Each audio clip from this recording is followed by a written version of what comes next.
Alors, voilà, on est en masterclass numéro 1. C'est super. Moi, je suis très heureuse de vous retrouver et j'étais très impatiente d'ouvrir les portes de mon habitat conscient.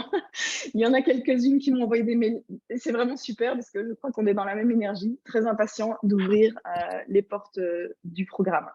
Alors, on va parler de quoi aujourd'hui? Je vais d'abord effectivement vous accueillir dans mon habitat conscient. Vous verrez, de temps en temps, j'utilise cet acronyme MHC. Je vais aussi prendre le temps de me présenter pour ceux qui ne me connaissent pas. On va faire une petite introduction. Je vais vous parcourir la table des matières. On va parler de l'outil Zoom, qui est effectivement cet outil sur lequel on est ensemble. Et c'est quand même intéressant qu'on puisse regarder tous les détails pour pouvoir s'approprier pleinement cet outil. Je l'ai déjà fait un petit peu en introduction, mais on fera ça vite fait.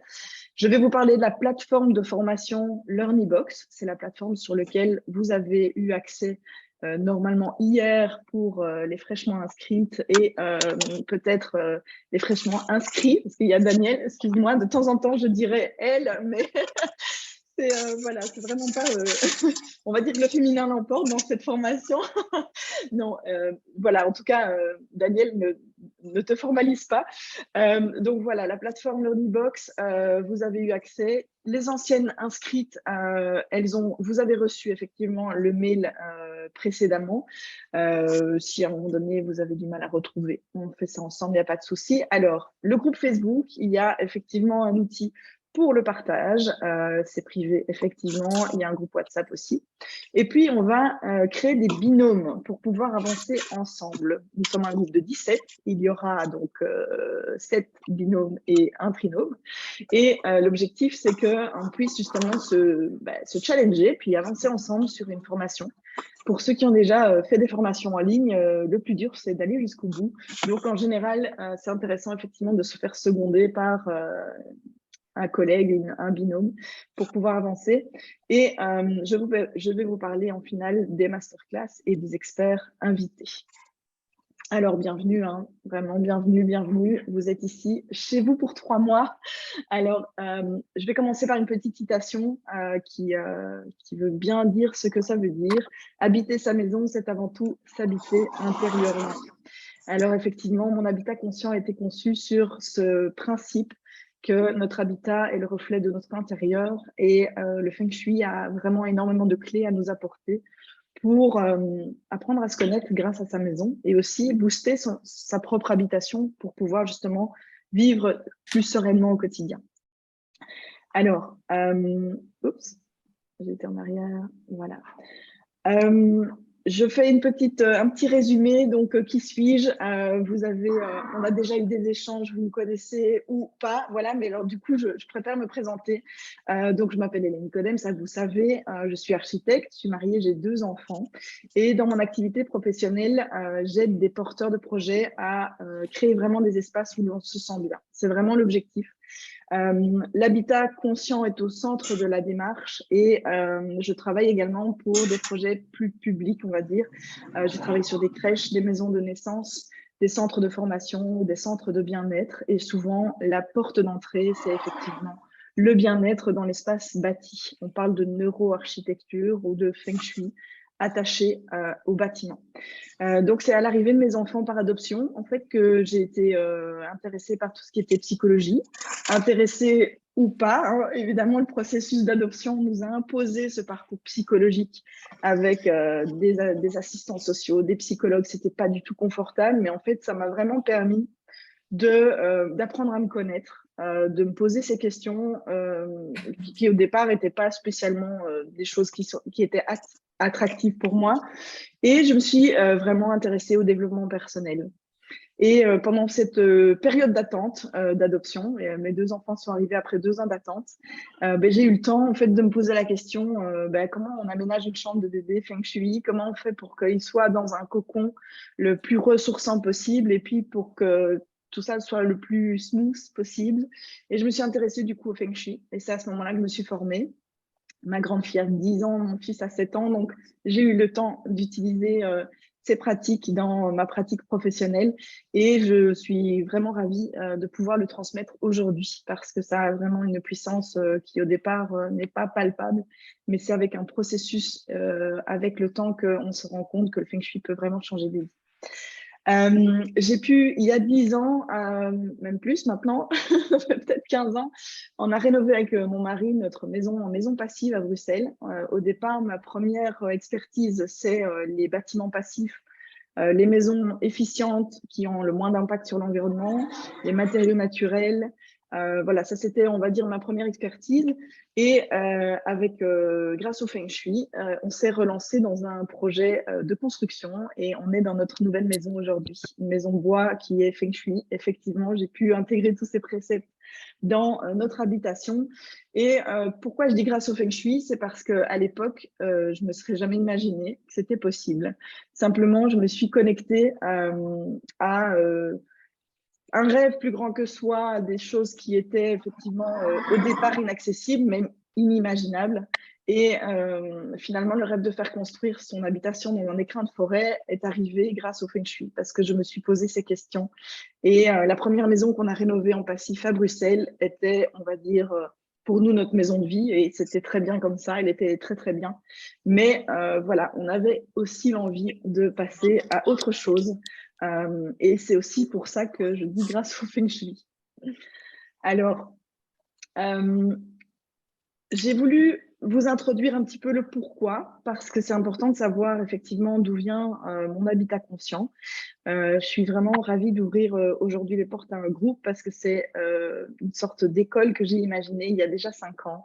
Et mais il a fallu le temps aussi pour que les choses se fassent, se construisent. Et donc, en fait, le pourquoi, c'est… Aurore, si tu peux couper ton Oui, son. pardon. Pas de souci. Bah, sinon, je peux le faire. Voilà. Alors, on a effectivement 3 grands volets dans mon habitat conscient. J'ai mêlé plusieurs approches qui pour moi étaient presque incontournables et qui sont complémentaires. C'est l'architecture minimaliste et l'aménagement en conscience. C'est le feng shui occidental et le développement personnel. L'habitat durable, les matériaux biosourcés et les actions éco-responsables dans l'habitat. Ces 3 grandes thématiques se retrouvent dans le processus et vous verrez effectivement dans la table des matières les différentes thématiques abordées. Alors, pour qui j'ai conçu ce programme? En fait, j'ai voulu que ça soit très complémentaire au niveau des profils. Il y a à la fois des particuliers et à la fois des professionnels. Et vous êtes en fait 50-50. C'est ça qui est très intéressant. C'est qu'il y a effectivement des particuliers qui veulent rénover leur habitation ou aménager en conscience pour pouvoir intégrer le Feng Shui dans leur quotidien. Et à la fois des professionnels qui veulent intégrer cette démarche humaine et holistique dans leur pratique. Et il y a aussi des architectes qui sont en train de rénover leur maison. Donc voilà, il y a plusieurs profils, Sophie qui sourit. Donc effectivement, c'est intéressant parce qu'on va être complémentaires et s'entraider dans nos démarches de transformation dans tous les sens du terme. N'hésitez pas à m'interrompre hein, s'il y a des choses que vous avez envie de rajouter. Il n'y a pas de problème. Alors, vous avez reçu dans le mail introductif la table des matières. Donc, c'est une première introduction sous format PDF. C'est en gros les premières pages de votre syllabus.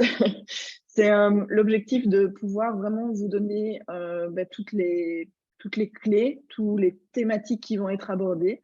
N'hésitez pas, il y en a qui préfèrent lire sur l'ordinateur, sur votre tablette ou l'imprimer et les classer dans un classeur. Moi, personnellement, quand je fais une formation, j'aime bien imprimer et pouvoir revenir sur mes notes. Voilà, faites comme vous le sentez. C'est vraiment chacun un petit peu ses besoins. Alors, le processus que vous allez vivre aujourd'hui, c'est un processus en 5 étapes. Donc, un habitat conscient, c'est vraiment le fait que si on travaille sur sa propre habitation, on peut difficilement feng shuiser en claquant des doigts. Ça se fait difficilement comme ça. Ce n'est pas une baguette magique, le feng shui.